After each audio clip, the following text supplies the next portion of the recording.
اعوذ باللہ السمیع العلیم من الشیطان الرجیم بسم اللہ الرحمن الرحیم رب اشرح لی صدری ویسر لی امری واحلل عقدۃ من لسانی یفقہوا قولی ربی یسر ولا تعسر وتمم بالخیر وبک نستعین ربی زدنی علما۔ السلام علیکم ورحمۃ اللہ وبرکاتہ۔ الحمدللہ ہم سورہ انفال کا ترجمہ تفسیر کر رہے ہیں، 67 آیات کا ترجمہ و تفسیر الحمدللہ ہم کر چکے ہیں۔ آج کا سبق آیت نمبر 68 سے دیکھیے۔ اعوذ باللہ من الشیطان الرجیم لولا کتاب من اللہ سبق لمسکم فیما اخذتم عذاب عظیم۔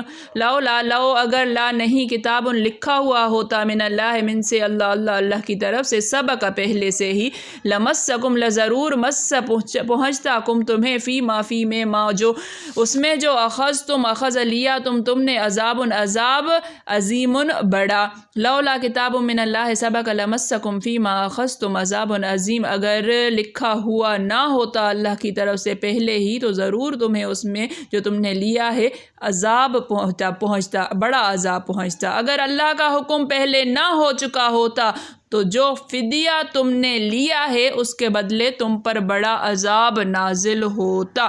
فَكُلُوا مِمَّا غَنِمْتُمْ حَلَالًا طَيِّبًا، فَبَس کلو تم کھاؤ، مما من سے ما جو اس میں سے جو غنیمت میں ملا تمہیں، حلال طیباً پاک، واتقوا اور ڈرو اللہ سے، ان اللہ بے شک اللہ غفور بخشنے والا، رحیم نہایت رحم کرنے والا ہے، مہربان ہے۔ فَقُلُوا مِمَّا غَنِمْتُمْ حَلَالًا طَيِّبًا، بس کھاؤ اس میں سے جو تمہیں غنیمت میں ملا ہے حلال طیب، واتقوا اللہ ان اللہ غفور الرحیم، اور ڈرو اللہ سے، بے شک اللہ بخشنے والا نہایت مہربان ہے۔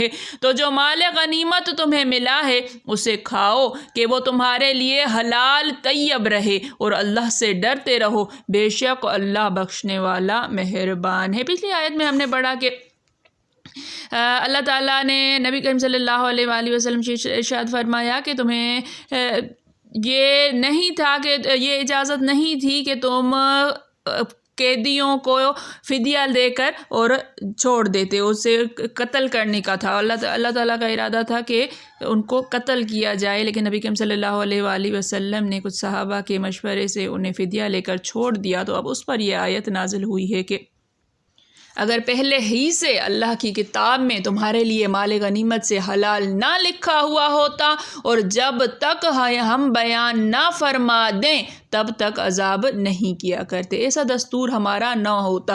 یعنی جو اللہ تعالیٰ کو یہ بات پسند نہیں آئی کہ فدیہ لے کر کافروں کو چھوڑ دیا جاتا، لیکن نبی کریم صلی اللہ علیہ وآلہ وسلم نے یہ فیصلہ فرمایا اور ان کو فدیہ لے کر چھوڑ دیا، تو اب اللہ تعالیٰ ایک طرح سے غصہ بھی فرما رہے ہیں اور رحمت کا بھی معاملہ ہے۔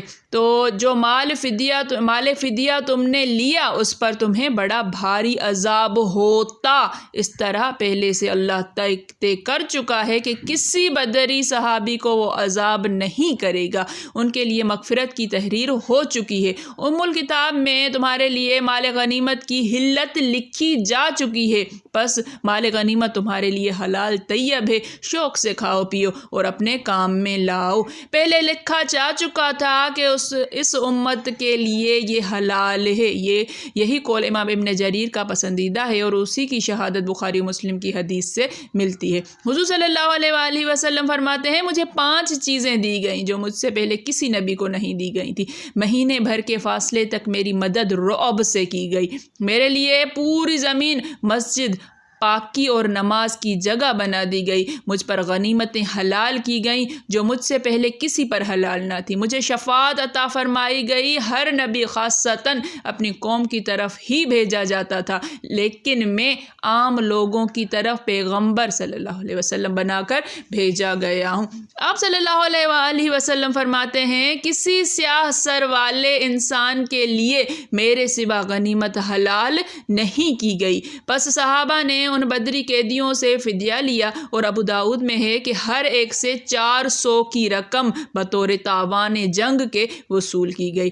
پس جمہور علماء کرام کا مذہب یہ ہے کہ امام وقت کو اختیار ہے کہ اگر چاہے قیدی کفار کو قتل کر دے، جیسے بنو قریظہ کے قیدیوں کے ساتھ حضور صلی اللہ علیہ وآلہ وسلم نے کیا۔ اگر چاہے بدلے کا مال لے کر انہیں چھوڑ دے، جیسے کہ بدری قیدیوں کے ساتھ حضور صلی اللہ علیہ وآلہ وسلم نے کیا، یا مسلمان قیدیوں کے بدلے چھوڑ دے، جیسے کہ حضور صلی اللہ علیہ وآلہ وسلم نے قبیلہ سلمہ بن اقوع کی ایک عورت، اس کی لڑکی مشرکوں کے پاس جو مسلمان قیدی تھی ان کے بدلے میں دیا، اور اگر چاہے انہیں غلام بنا کر رکھے۔ یہی مذہب امام شافعی کا اور علماء کرام کی ایک جماعت کا ہے۔